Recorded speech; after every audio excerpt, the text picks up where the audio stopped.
O encontro. Marcos olhou sério para o relógio sem saber se devia esperar mais ou afastar-se. Aos poucos, um receio brotava no seu coração e sentiu-se profundamente inquieto. Tudo estava pronto.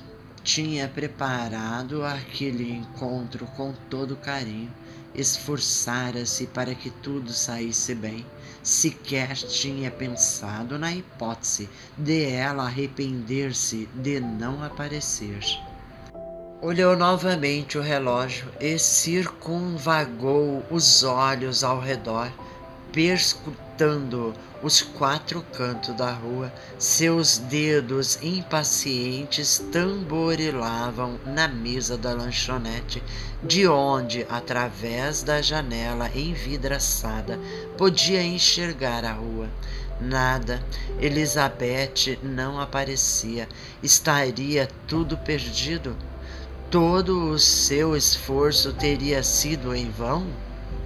Meia hora já tinha passado do horário combinado e ela sempre tinha sido pontual, num misto de receio e esperança, de angústia e paixão, de impaciência e melancolia, e recordou-se de como a conhecera.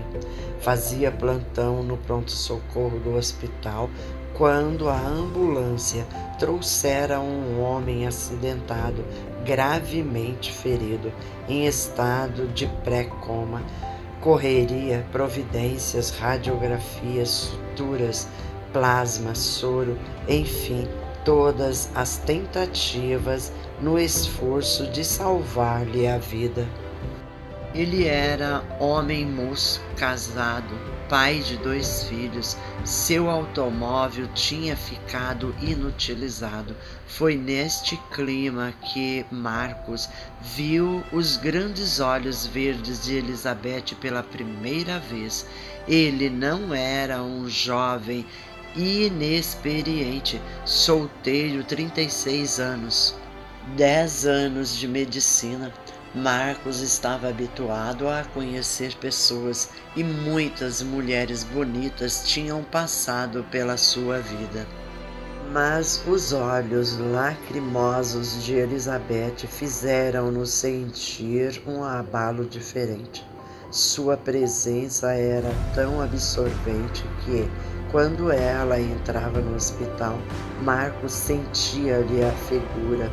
Ficava tão consciente nela que todos os seus pensamentos giravam em função disso, e ele circulava ao seu redor como a borboleta em volta da luz. Ela parecia indiferente a tudo. Preocupava-se com o marido e dedicava-se amorosamente aos filhos. Sequer tinha notado o interesse de Marcos. Ele, no entanto, ao contato com os parentes da família, descobriu que o casal não viviam bem. José, o marido acidentado, não levava a sério suas responsabilidades e não poucas vezes passava a noite fora, embriagando-se ou saindo com outras mulheres. Elizabeth, no entanto, parecia de ferro, sabia das loucuras do marido e, apesar de tentar dissuadi-lo, não pensava em deixar o lar. Havia os filhos e ela reconhecia neles uma tarefa duplicada. Enquanto o pai se omitia, ela queria fazer também a parte dele. Era muito estimada pela família de José, e eles costumavam dizer que ele não merecia a mulher que tinha. Esses detalhes, em vez de fazerem Marcos desinteressar-se, tiveram o condão de despertar-lhe mais o sentimento. Mulher como ela era difícil existir. Descobriu que a amava e pensava até pela primeira vez na vida em casar-se com ela. Apesar do estado grave de José, lentamente foi melhorando e finalmente foi considerado fora de perigo. Elizabeth segurou a mão de Marcos no agradecimento comovido e havia lágrimas nos seus olhos. Ele não se conteve. Você o ama muito? É meu marido, doutor, disse ela sério. É uma vida que foi salva e o senhor lutou muito e eu, em nome da família, agradeço. Fiz meu dever, disse ele um pouco enciumado. Foi além disso, doutor. Suas mãos são abençoadas. E num gesto espontâneo levou-a aos lábios, beijando-a levemente. Marcos estremeceu. Quando você me olha com esses olhos, faço qualquer coisa, disse-lhe sem poder conter-se. Ela tirou a mão rapidamente. Desculpe, doutor. Não me interpretou bem. Estou agradecida, só isso. Falei sem pensar. Deixei fluir a emoção. Quando ele poderá voltar para casa? Ele olhou-a com tristeza. Dentro de 2 dias. Terá de ficar em repouso mais algum tempo por causa da luxação na coluna. Irei vê-lo em casa e dentro de 30 dias, se tudo correr bem, tiraremos o gesso da perna. Muito bem, doutor. O coração de Marcos batia forte quando ela se foi e aspirou gostosamente o seu perfume que ficou no ar. Ele precisava esquecer. Isso nunca lhe tinha acontecido. Que diabo, afinal, era apenas uma mulher. Porque tinha tanta força sobre ele, haveria de tirá-la da cabeça. Nos dias que se seguiram, mergulhou no trabalho, procurando não pensar. Contudo, as enfermeiras comentavam com ele sobre a pobre senhora Elizabeth, cujo marido era grosseiro e malvado. Pobre senhora, tão boa que se escondia para chorar. Marcos revoltava-se. José desconhecia a joia que tinha nas mãos. Na véspera da saída de José, Marcos deu plantão no hospital. Era tarde da noite e ele se recostava para descansar um pouco quando alguém bateu à sua porta. Rápido abriu-a e deparou com Elizabeth. Estava triste e chorosa. O que aconteceu? Indagou ele preocupado. O José não está bem? Bem demais, doutor. Tão bem que brigou comigo e tratou-me mal. Desculpe, mas não suporto mais. Ajuda-me, por favor. Comovido, Marcos a fez entrar e carinhosamente a abraçou. Não fique assim, seus nervos estão tensos. É natural todos esses dias de tensão. Relaxe.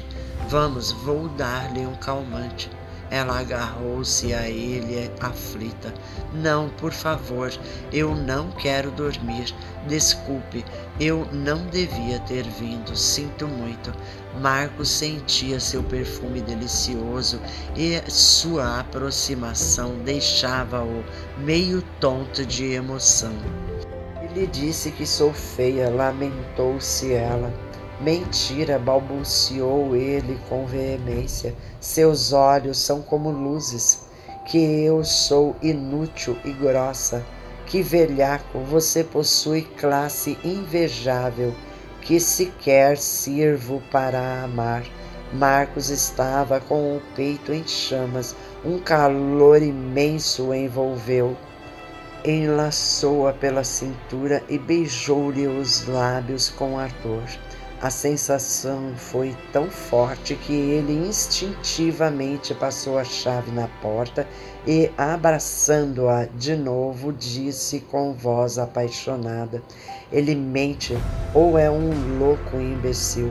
Você é a mulher mais atraente que jamais conheci.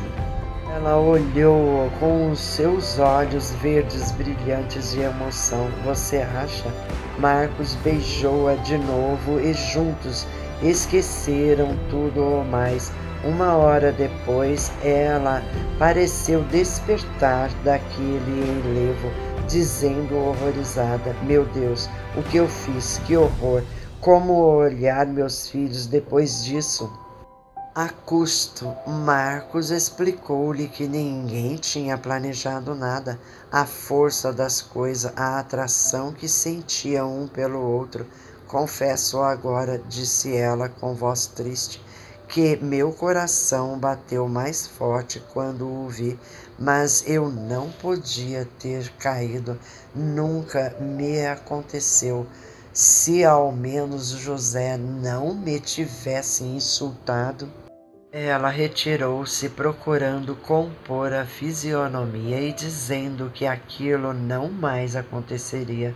A partir daquela noite, Marcos não podia pensar noutra coisa, não conseguia trabalhar direito. Era como uma sede que não se aplacara. Relutante a princípio, ela depois concordara em ir ao seu apartamento e aos poucos ela comparecia lá uma vez por semana. Marcos, porém, cada dia mais apaixonado, só pensava em unir-se a ela definitivamente. Queria-a como esposa, afinal seu marido era um desclassificado, um mau pai, um alcoólatra. Ele estava disposto, inclusive, a aceitar-lhe os filhos como se fossem seus. E começou a insistir com ela para que tratasse da separação legal. Ela reagia, dizia sem coragem, até que ele lhe dera um ultimátum. Se ela era tímida, ele a forçaria a decidir. Amanhã você sai de casa, tenho tudo preparado, um apartamento onde você vai com os seus filhos e depois cuidaremos do desquite.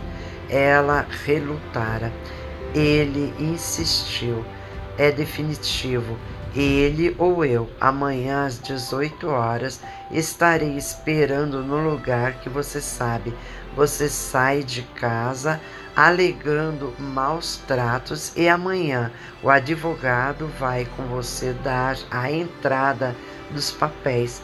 Quando tudo estiver resolvido, nos casaremos. Marcos olhou o relógio. Era 19 horas. Nada. Ali ficou até as 21 horas, mas Elizabeth não apareceu. Ela não teve coragem, pensou ele triste. Pagou a conta e saiu arrasado. 1000 pensamentos dolorosos passaram-lhe pela cabeça. Porque José tinha sido salvo. Não que ele se arrependesse de ter cumprido o seu dever, porém, porque a vida o tinha poupado da morte. Tudo se resolveria se ele tivesse morrido. Ele estava magoado. Elizabeth não tinha tido coragem. O José tinha posses, era rico. Ela temia que o marido lhe tirasse os filhos. Fora isso por certo. Apesar do que tinha dito, ele tentou procurá-la nos dias que se seguiram, mas ela recusou-se a atendê-lo. Quase enlouqueceu. Perder aquela mulher, aquele tesouro, ele não se conformava, mas teve de aceitar a derrota. Sofreu, emagreceu, chorou, teve insônias, pesadelos, mas um dia, quando acordou, a tempestade tinha passado. Assim como viera a paixão, desapareceu. E Marcos, apesar de alguns cabelos brancos a mais, voltou a viver. Um dia encontrou uma bela mulher e aos 40 anos finalmente casou-se e 5 anos depois era o feliz pai de 3 filhos. Trabalhou muito, progrediu na vida, tudo ia muito bem.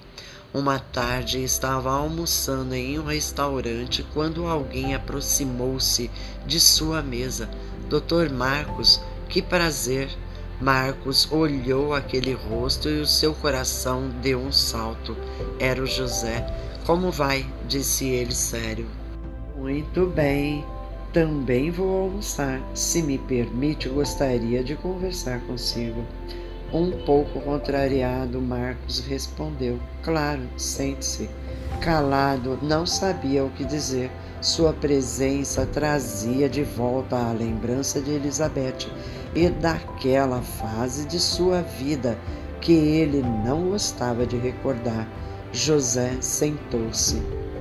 Tinha vontade de vê-lo, doutor. O Senhor salvou-me a vida.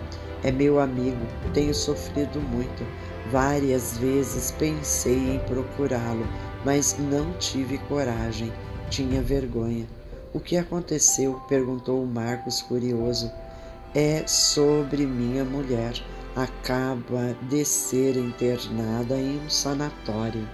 Dona Elizabeth? Perguntou Marcos assustado. Sim, vou contar-lhe tudo.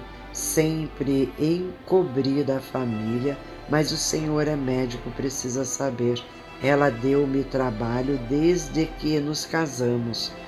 Maltratava-me muito, mas depois chorava para os parentes e contavam-lhes mentiras. Eu era o perverso, o irresponsável, o bêbado, o mulherengo. Confesso que algumas vezes eu bebia um pouco, mas é que isso me acalmava os nervos. Todos passaram a olhar-me como um canalha e a ela como uma pobre infeliz. A verdade é que, com ares de ingênua e sofredora, ela conquistava os homens. Desculpe-me, doutor, disse ele encabulado. Nunca contei a ninguém, mas ela tinha aventuras fora do lar e os homens enlouqueciam por causa dela. Marcos abriu a boca sem saber o que dizer. A surpresa o emudeceu. José falava com sinceridade. Quando ele pôde falar, o fez com voz que procurou tornar natural. E você nunca a abandonou apesar disso? José baixou a cabeça com tristeza. Logo percebi que ela era uma doente. O senhor talvez não acredite nessas coisas, mas eu sou espírita. Acredito na reencarnação. Sei que ela é um espírito doente e se me foi dada como esposa é porque eu, em vidas passadas, contribuí e influenciei para que ela fosse o que é. Apesar de tudo, desejo ajudá-la. Marcos olhou aquele homem com profundo respeito e inquiriu com delicadeza. Por que a internaram? Teve uma crise, quebrou tudo. Quis agredir os meninos. Tivemos de interná-la. Quero pedir-lhe ajuda. O Senhor salvou-me a vida. Nunca esqueci. Marcos olhou-o sério. Não é minha especialidade. Como médico, sequer fui capaz de perceber que ela era doente. Você está mais capacitado do que eu para curá-la. Não vou desistir, doutor. Ela foi minha filha em vida passada, a quem eu abandonei quando nasceu para seguir uma aventura. Ela desequilibrou-se e hoje eu não vou abandoná-la. Hei de lutar até o fim. Acha que vai conseguir? Vou. Não sei quando, mas vou. Tenho todo o tempo. A vida é eterna. Se esta existência não for suficiente, continuarei em outras. O importante é não desistir. Somos eterno, doutor. Marcos olhou-o com admiração. Disse-lhe sincero: você disse que é espírita. Gostaria de conhecer o assunto. Nada sei sobre isto. Por certo, doutor, vou mandar-lhe alguns livros. Conversaram durante algum tempo, e quando Marcos saiu dali, seu coração cantava de alegria. Amava sua mulher, seus filhos, sua vida, e agradecia a Deus por Elizabeth não ter comparecido naquela tarde. Contudo, naquela noite, Marcos não pôde dormir e só conseguia pensar. Marcos Vinícius.